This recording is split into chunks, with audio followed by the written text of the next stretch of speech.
अपने सभी संतों, गुरुओं, महापुरुषों को भी, जिसमें खासकर महात्मा ज्योतिबा फूले, छत्रपति शाहू जी महाराज, नारायण गुरु पेरियार रामास्वामी जी, बाबा साहब डॉक्टर भीमराव अंबेडकर जी एवं मान्यवर साहब श्री काशीराम जी को नमन करता हूं। साथियों, इस लोकसभा के संबंध में जरूरी बात आप लोगों के बीच में रखने से पहले मैं बहुजन समाज पार्टी की राष्ट्रीय अध्यक्ष व उत्तर प्रदेश की 4 बार मुख्यमंत्री व पूर्व सांसद आदरणीय बहन जी के नाम से लोकप्रिय आदरणीय बहन कुमारी मायावती जी को पूरे तहे दिल से आभार प्रकट करता हूं।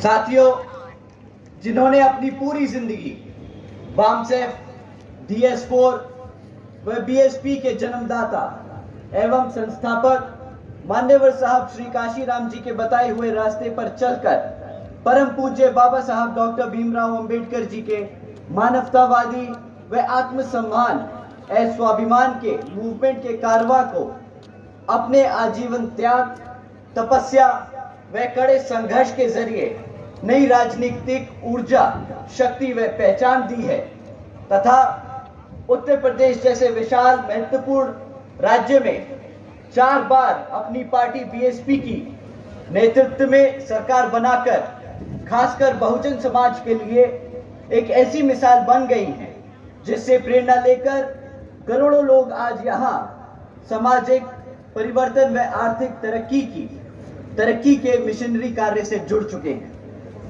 इतना ही नहीं, बल्कि मैं खुद भी उनके इस नेतृत्व से प्रभावित होकर BSP मूवमेंट से जुड़ा हूं और उनके पदचिन्हों पर चलकर उस मिशनरी दायित्व, कर्तव्य व फर्ज को पूरा करना चाहता हूं, जिनके लिए बहुजन समाज के मसीहा परम पूज्य बाबा साहब डॉक्टर भीमराव अंबेडकर जी ने आजीवन कड़ा संघर्ष करा है। साथियों, जैसा कि आप सब जानते हैं कि लोकसभा आम चुनाव चल रहे हैं और इन लोकसभा चुनावों में दुश्मन हमारे बीच में रहकर साम दाम दंड भेद का इस्तेमाल करके हमारी पार्टी को, हमारे कार्यकर्ता को अंदर से गुमराह व कमजोर करने की कोशिश करेगा। और साथियों, यही नहीं, दुश्मन आज की डेट में आज इतना काबिल नहीं कि आपको सामने से आकर आप पे वार करें। साथियों, दुश्मन आजकल बहरूपियों का रूप लेकर एक बहरूपिये की तरह एक कार्यकर्ता, एक प्रत्याशी, एक पदाधिकारी के रूप में आप लोगों को भटकाने का काम कर सकता है। इसका मतलब ये नहीं कि हर कार्यकर्ता कोई बहरूपिया या कोई दुश्मन है, या हर कोई पदाधिकारी या कोई हमारा प्रत्याशी दुश्मन है। पर साथियों, आपको इनको पहचानना बहुत जरूरी है, क्योंकि ये हमें अंदर से कमजोर करने का काम करते हैं। साथियों, अगर कोई भी आपको BSP के अलावा किसी और पार्टी या किसी और नेता के बारे में बोले कि वो आपका हितैषी है, आपको उसको वोट डालना चाहिए, तो आप समझ जाइए कि आप एक बहरूपिये यानी एक दुश्मन से बात कर रहे हैं। आप यहाँ पे सब बैठे हैं, यहाँ पे हमारे बड़े बुजुर्ग और माताएं हैं। आप लोग बखूबी जानते हैं कि बाबा साहब को भारत रत्न की उपाधि के लिए कितना संघर्ष करना पड़ा बहुजन समाज पार्टी को, और वो संघर्ष किसके नेतृत्व में हुआ, आप बताइए साथियों। मान्यवर साहब काशीराम जी और बहन कुमारी मायावती जी के नेतृत्व में हुआ कि नहीं हुआ, बताइए। अब अगर कोई कार्यकर्ता, कोई नेता ये बोले कि भाई आपका सही हितैषी बहुजन समाज पार्टी या बहन जी नहीं है, तो बताइए कि गद्दार से बात कर रहे हो कि नहीं। बताइए, कोई देशद्रोही, कोई गद्दार टाइप का आदमी ही होगा जो ऐसा बोलेगा कि नहीं। जय भीम, जय भीम। तो साथियों, आपको इन बहरूपिये से संभल कर रहना है। और ये बहरूपिये हमारा, आप जानते हैं बहुजन समाज कितना बड़ा है। बहुजन समाज पार्टी में करोड़ों लोग सदस्य हैं, परंतु ये 4-5 लोग मिलकर इन लोगों पे नजर नहीं रख सकते। तो आप सबको अपने कान आंख खुले रखनी होगी और इन लोगों को पहचानना बहुत जरूरी होगा। जैसे ही आप इस दुश्मन को पहचाने, इसको सतर्क करने की जरूरत नहीं है, इसको बिल्कुल भी सतर्क करने की जरूरत नहीं है। आप इनको बस समाज से अलग कर दे, पार्टी से अलग कर दे, इन लोगों की बातों में ना आए और इन लोगों से सावधान रहे। साथियों, आप लोगों को समझना होगा, और ये मैं बड़े जिम्मेदारी से कह रहा हूं, कि साथियों, ये बहरूपिये नीला पटका पहनकर जय भीम के नारे लगाकर बहन जी के खिलाफ बात करते हैं। तो साथियों, अगर मैं आपसे ये लाइन कहूं, आने वाली 4 लाइनों के बाद अगर आप मेरी इन लाइनों से, इन बातों से सहमत करते हैं तो जय भीम का नारा लगाएंगे। ठीक साथियों? जो बहन जी के खिलाफ है, वो मान्यवर साहब के खिलाफ है, वो बाबा साहब के खिलाफ है, वो आपके संविधान के खिलाफ है। बताइए कि सही है कि नहीं? भैया जिंदाबाद, जिंदाबाद, जिंदाबाद, भैया जिंदाबाद, जिंदाबाद, जिंदाबाद, साथियों, जिंदाबाद, जिंदाबाद, साथियों, बहुजन समाज पार्टी सालों से यहाँ पर अपने कार्यकर्ता के तन बल और धन से चलती आई है। आप मानते हैं ना कि आपका दिया हुआ 10-10, 20-20, 100-100 रुपया चंदा इकट्ठा कर करके ये मूवमेंट चलाया गया है। परंतु दुश्मन गुमराह करता है, आपको गलतफहमियां पैदा करता है, कहता है कि ये तो पार्टी और लोगों के पैसों से चल रही है, ये पार्टी दुश्मनों के पैसों से चल रही है। साथियों, हकीकत तो ये है कि दुश्मन की पार्टियां, विरोधी पार्टियां जैसे बीजेपी, कांग्रेस और समाजवादी पार्टी जैसी अन्य पार्टियां इलेक्टोरल बॉन्ड्स के द्वारा यहां पर चंदा लेती है, बड़े बड़े धरना सेठों से चंदा लेती है। परंतु इस इलेक्टोरल बॉन्ड्स में आप जानते हैं किस एक राष्ट्रीय पार्टी का नाम नहीं था? बहुजन समाज पार्टी जिंदाबाद। आप तो ऐसे बोल रहे हो जैसे शर्म की बात है, गर्व की बात है कि नहीं, और ऐसे नाम लीजिए जैसे पूरे भारत को पता है किसके बल पे चलती है। जिंदाबाद, जिंदाबाद। साथियों, पूरे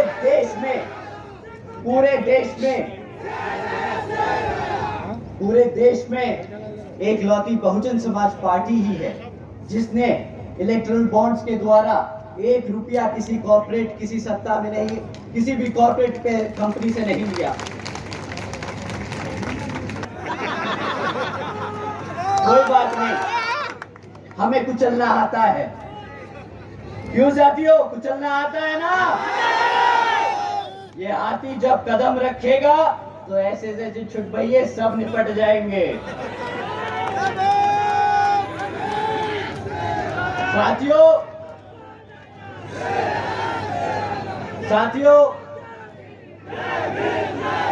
इस लोकसभा आम चुनाव में आप सब जानते हैं कि बहुजन समाज पार्टी की तरह ही विपक्षी पार्टियां आप लोगों के बीच में आकर आपसे वोट मांगने का काम करेंगी। हम आप लोगों को सिर्फ 3 मुद्दों पे लड़ने के लिए बोलेंगे। हम किसी जाति धर्म के ऊपर बात नहीं करेंगे, हम सिर्फ 3 मुद्दों पे बात करेंगे। साथियों, जब ये विपक्षी पार्टियां आप लोगों के बीच में आए वोट मांगने के लिए, तो आप इनसे 3 मुद्दों पे सवाल कीजिएगा। शिक्षा पे सवाल कीजिए, सुरक्षा पे सवाल कीजिए और रोजगार पे सवाल कीजिए। साथियों, हमें चौथा कारण नहीं चाहिए इनको बाहर खदेड़ के भगाने के लिए, ये 3 बहुत हैं। साथियों, पिछले 10 साल से भाजपा की सरकार सत्ता में आसीन है, सेंटर की गवर्नमेंट चला रही है। तो जब ये आपके बीच में आए तो इनसे पिछले 10 साल का रिकॉर्ड मांगना है आपको। 10 साल का रिकॉर्ड पूछिएगा कि हमें आने वाले 5 साल के लिए नहीं, हमें पिछले 10 साल में आपने हमारे समाज के लिए क्या काम किया उसके लिए बताइए। ठीक साथियों, अगले 5 साल नहीं, पिछले 10 साल के बारे में पूछेंगे। साथियों, मैं आपको शिक्षा के नाम पर 3 मुद्दे छोड़ के जा रहा हूं। 3 जरूरी बातें आप लोगों के बीच में छोड़ के जा रहा हूं। साथियों, पहली बात, आप जानते हैं कि पिछले 10 साल में सरकारी स्कूलों की इतनी हालत खराब हो चुकी है, इतनी हालत खराब हो चुकी है कि आज अगर आप 8वीं कक्षा के बच्चे से पूछो, गुणा भाग करना आता है बेटा, अंग्रेजी में बात करनी आती है तुम्हें, तो ना बच्चा वो गुणा भाग कर पाएगा, ना वो अंग्रेजी के शब्द समझ पाएगा। ये लोगों ने पिछले 10 सालों में हमारे बच्चों की शिक्षा के साथ खिलवाड़ किया है। साथियों, हमारी बच्चों की शिक्षा के साथ खिलवाड़ किया है। कोई बात नहीं, बाबा साहब बोल के गए थे कि हमारे लिए शिक्षा ही हमारा मंदिर है, हमारे लिए स्कूल और कॉलेजेस ही हमारा मंदिर है। इनसे पूछिएगा कि भाई कितने मंदिर तुमने हमारे बाबा साहब के हिसाब से बनाए हैं, वो बताइए आप हमें।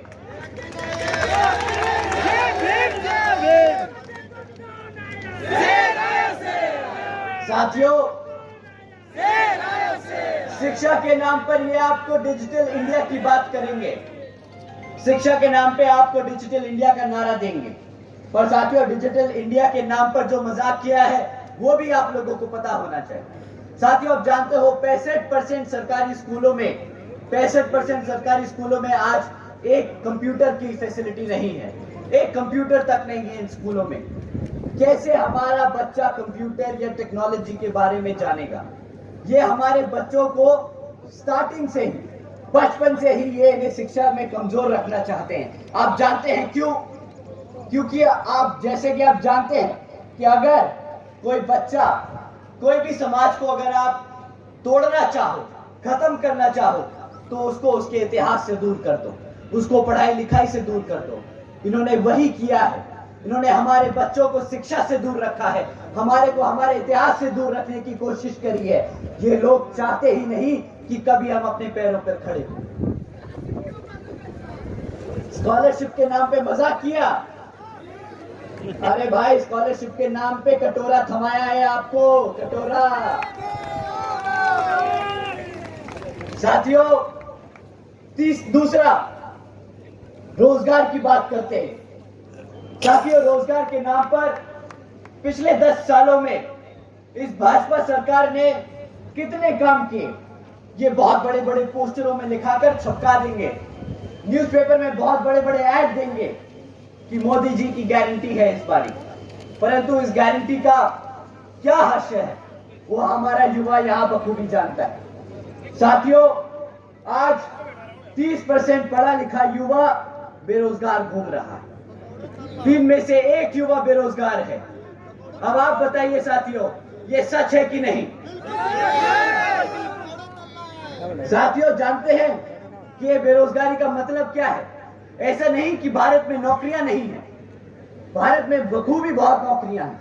जैसे कि सेंटर की केंद्र सरकार में 30 लाख से ज्यादा नौकरियां अभी खाली पड़ी हैं, 30 लाख से पद अभी खाली पड़े हैं। और अगर भाजपा के चलते हुए राज्यों में अगर आप उनके भी आंकड़े जोड़ लो तो 50 लाख से ज्यादा नौकरियां खाली पड़ी हैं, जहां पर ये चाहे तो कल ही भर्ती कर कर ये 50 लाख बच्चों को नौकरी देने का काम कर सकती है, पर ये देती नहीं, ये देती नहीं। साथियों, पकोड़ा तलने को कहती है, आता हूं उस पे भी आता हूं।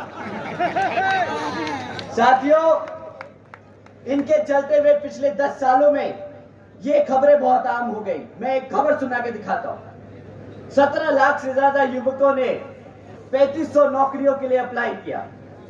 नौकरी कौन सी थी? पियोन की नौकरी थी। और अप्लाई करने वाले 17 लाख बच्चे कौन से थे? पीएचडी। पेपर लीक आता हूं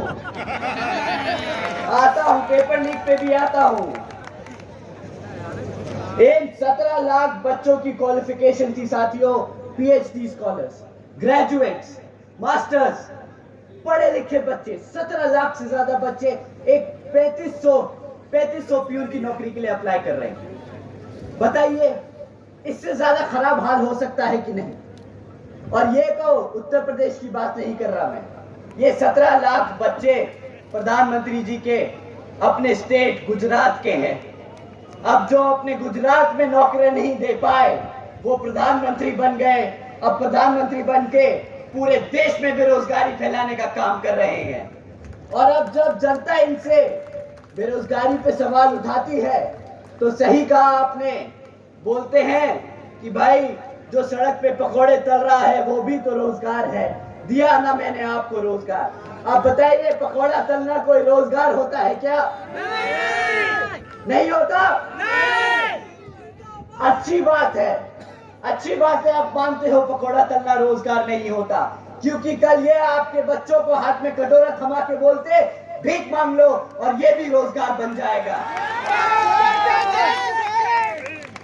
साथियों, ये लोग क्या करते हैं, पहले आपके बच्चों से आपकी शिक्षा छीनते हैं, फिर जो बच्चे किसी मेहनत करके पैसा खर्च के एक एजुकेशन शिक्षा हासिल कर लेते हैं तो उन्हें रोजगार देने से भागते हैं, रोजगार नहीं देते। जब आप सब अपनी आवाज उठाते हो, पेपर लीक होते हैं, तो क्या करते हो? आप आवाज उठाते हो, सड़कों पे उतरते हो, बताओ उतरते हो कि नहीं? तो ये सरकार क्या करती है? क्या मारती है? लाठियां मारती है। साथियों, अगली बारी क्या करना है आपको? नहीं, लाठी नहीं मार सकते आप, पुलिस कर्मियों को, सरकार को लाठी नहीं मार सकते, ये गलत है। क्या कर सकते हो? सरकार उखाड़ के फेंक दो, हाथी के सामने वाला बटन दबाओ। ये वो लाठी का बदला लेना है साथियों जो आपको पड़ी है। एक एक वोट वो लाठी की तरह इन्हें पड़नी चाहिए। हाथी के सामने वाला बटन दबाकर इन्हें एहसास होना चाहिए कि कितनी बड़ी गंदगी, कितनी ज्यादा गद्दारी की है इन्होंने हमारे युवा साथियों के साथ। आकाश भैया जिंदाबाद, जिंदाबाद, जिंदाबाद। आकाश भैया जिंदाबाद, जिंदाबाद, जिंदाबाद। आकाश भैया जिंदाबाद, जिंदाबाद। अब साथियों, मैं अपनी माताओं बहनों से जरूरी बात करना चाहता हूं।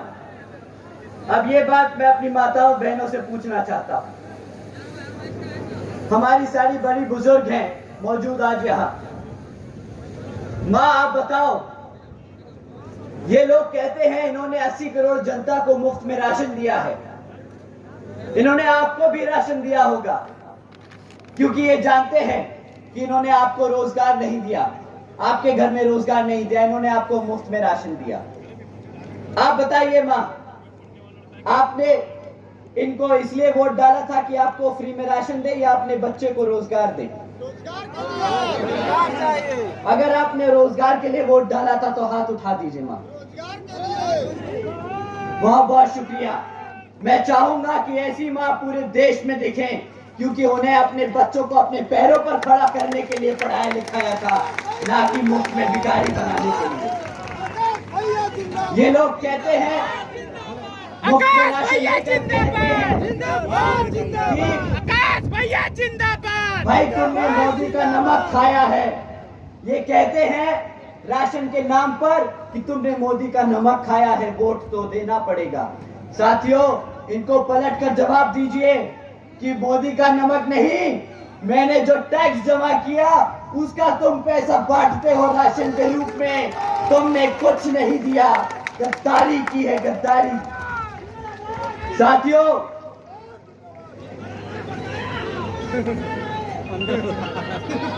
15 लाख बकाया है। नहीं, 15 लाख नहीं, करोड़ बकाया है मेरे भाई, करोड़ों बकाया है।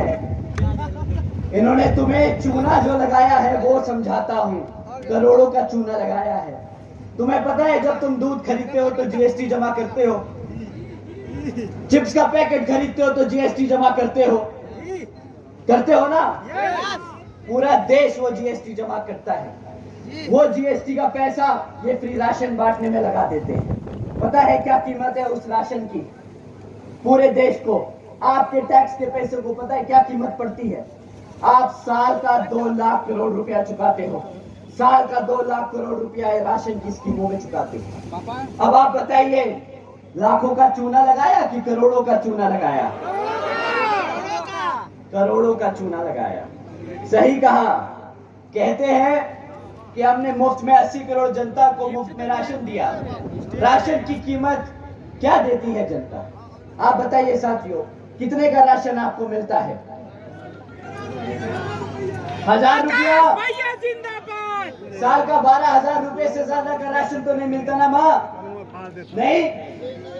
आपके बच्चे को अगर क्लास 4 की नौकरी देते ना ये लोग, तो 20,000 रुपया महीना कमाता वो। साल का 12,000 का राशन देके साल का 2.5 लाख का चूना लगाते हैं ये लोग। साल का 2.5 लाख का चूना लगाते हैं।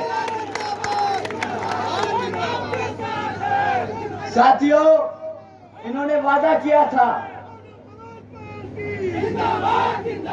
साथियों उन्होंने वादा किया था सालाना 2 करोड़ नौकरी देंगे, पर 2 करोड़ नौकरी नहीं दे पाए, मुफ्त में राशन दे दिया। इन्होंने कहा था महंगाई कम कर देंगे, महंगाई के नाम पर क्या करा? आज पेट्रोल क्या दाम हो चुका है बताओ साथियों? 100 रुपए।